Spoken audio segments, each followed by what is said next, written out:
أكبر الله أكبر الله أكبر.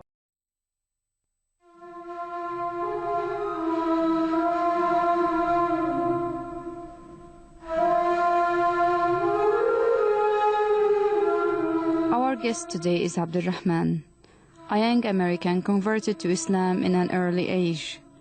Let us hear his story. I was born into a Christian family, but we weren't very practicing. We would go to church just a few times a year for Christmas and Easter and the holidays. And God only existed on Sunday in church in my family and not outside the church. And many American families are like this. I've always been a very logical thinker, and when I was about 11 or 12 years old and I started thinking for myself, I asked myself, does God exist?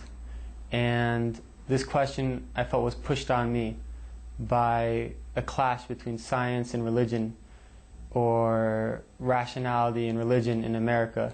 And I think that tradition goes back to the Christian church in Europe.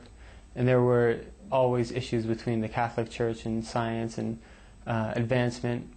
And when I compared what I saw in the Bible and what I knew of the Trinity and the other Christian beliefs compared to science and evolution and evidence, I leaned towards the side of science, and I chose not to believe in God.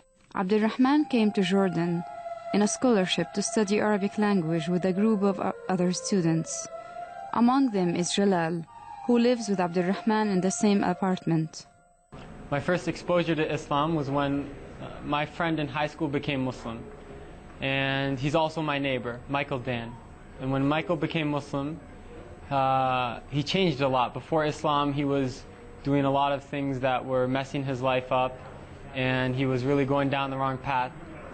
And he became Muslim, and when he was only 15, and he changed, and he left a lot of the things he was doing, he picked up a lot of good habits. And I asked him, what forced you to change? What made you change and become like this? And he explained that he's Muslim now. And at that time, this was before September 11th, people in America really didn't know a lot about Islam. And even today, they don't know a lot.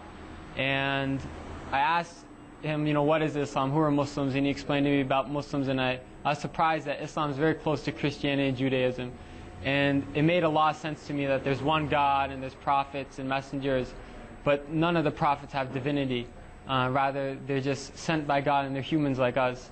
And I didn't really want to become Muslim at that time, but it just made sense to me logically. After a while, I read a book called The Autobiography of Malcolm X. And in that book, I really appreciated the image that Malcolm X presented of Muslims, and I wanted to become Muslim after that. Because I saw in Islam a solution to racism and a lot of other problems in America. But I didn't believe in God. However, I read a passage where Malcolm X said, if you take one step towards God, he takes two towards you. So I left eating pork, and I left some of the things that are prohibited in Islam with the intention that God guide me. And I learned more and more about Islam, and I was surprised that the more I asked questions, the more answers I found, and the answers always made sense to me. And I read about the miracles of the Quran, scientific miracles of the Quran. And they're many. I got to know Abdulrahman through a program funded by the State Department called the Critical Language Scholarship, in which we spent 2 months studying in an Arabic country, and it happens to be Amman, Jordan this year. And so this is where I got to know Abdulrahman first. I actually first met him at an orientation that we had